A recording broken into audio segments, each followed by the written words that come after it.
আপনারা সবাই ভালো আছেন। তো আজকে আমি প্রেসার কুকারে ভাপা চিকেন রান্না করব।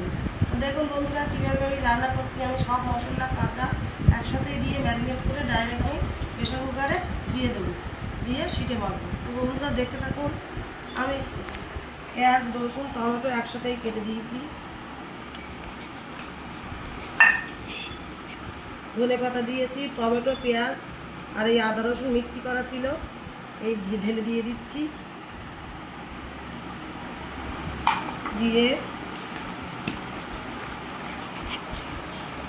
এই শুকনো লঙ্কার গুঁড়ো সব কাঁচা মাংসের উপরে সব ঢেলে দেব।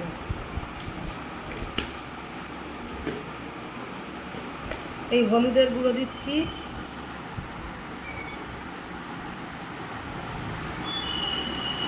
দেখুন বন্ধুরা আমি সমস্ত মশলা একসাথে ম্যারিনেট করে দেবো। তো এবারে একটু দেবো লবণ, লবণটা স্বাদ মতো দেবো, কম হয়ে গেলে পরে আবার দিয়ে দেবো। এবার আমি দেব তেল, 100 গ্রামের মতন আমি তেল দিয়েছি। দিয়ে এইবার আমি দেখুন বন্ধুরা এইগুলো সবগুলো একসাথে দিয়ে সুন্দর করে ম্যারিনেট করে নেব। বেশ ভালো করে ম্যারিনেট করে নেব, সুন্দর করে ভালো করে পাত্রে সব মশলাগুলো দিয়ে একসাথে দিয়ে আমি ম্যারিনেট করে নিচ্ছি।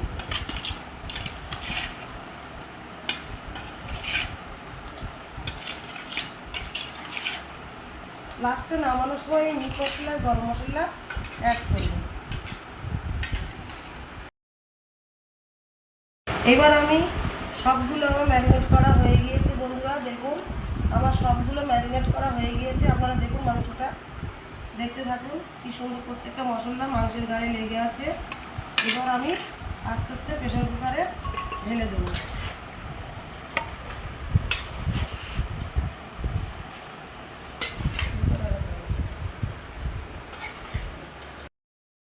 বন্ধুরা দেখুন আমার যে পাত্রে আদা রসুন বাটা ছিল ধুয়ে নিলাম, এই জলটুকু দিলাম, দিয়ে আমি এই মশলা করা বাটিটাই সুন্দর করে ধুয়ে নেব।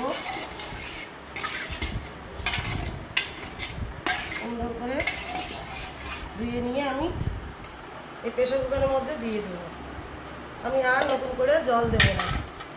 এবার বন্ধুরা দেখতে থাকো, আমি এবার প্রেসার কুকারটা বন্ধ করে দিয়েছি। দিয়ে এবার গ্যাসের ওখানে দেবো, এর গ্যাসের চুলা অন করে দেবো। বন্ধুরা দেখুন আমি এবার গ্যাসের চুলা অন করছি, করে 5টা সিটে দেব। এই অন করে দিয়েছি, 5টা সিটে হবে, হওয়ার পরে বন্ধ করব।